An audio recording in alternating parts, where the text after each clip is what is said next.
السلام علیکم ناظرین، آپ دیکھ رہے ہیں MR نیوز۔ میں ہوں کنزا اسلم۔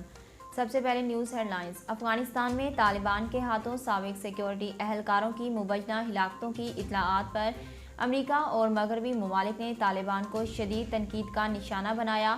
امریکہ سمیت یورپ نے بھی سابق اہلکاروں کی گمشدگی اور ہلاکتوں کی فوری تحقیقات کا مطالبہ کیا۔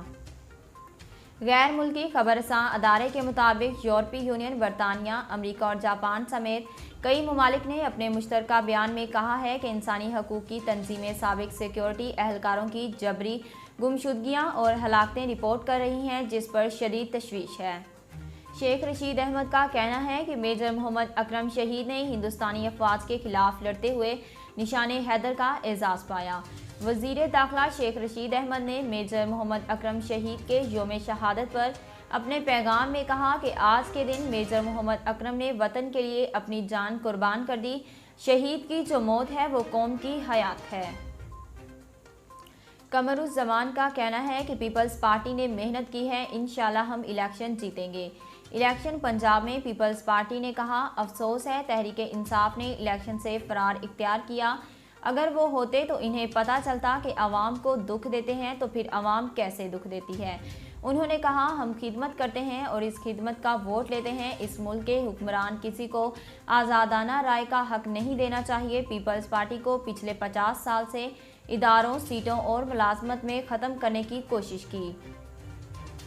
لوئر دیر میں لڑکی سے مبینہ زیادتی کے الزام میں گرفتار سینئر سول جج کو ضمانت پر رہائی مل گئی۔ سیشن عدالت نے سینئر سول جج کی ضمانت 50,000 ہزار کے مچلکوں کے عوض منظور کی اور قانونی کارروائی پوری ہونے کے بعد جج کو ڈسٹرکٹ جیل سے رہا کر دیا گیا۔ لڑکی نے عدالت میں بیان دیا کہ وہ رپورٹ نہیں کرانا چاہتی تھی، لیکن پولیس نے زبردستی رپورٹ کرائی۔ ملزم کی ضمانت منظور ہونے پر کوئی اعتراض نہیں ہے۔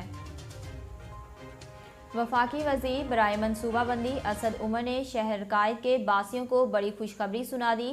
تفصیلات کے مطابق اسد عمر نے سماجی رابطے کی ویب سائٹ پر جاری بیان میں کہا کہ وزیر اعظم عمران خان 10 دسمبر کو کراچی کے پہلے جدید transport system green line BRT کا افتتاح کریں گے۔ اس سے قبل وفاقی وزیر اسد عمر نے 25 دسمبر کو کراچی گرین لائن کا کمرشل آپریشن شروع کرنے کے حوالے سے بیان دیا تھا۔ جرمنی میں ایک مکان سے 3 بچوں سمیت 5 افراد کی لاشیں برآمد ہوئیں۔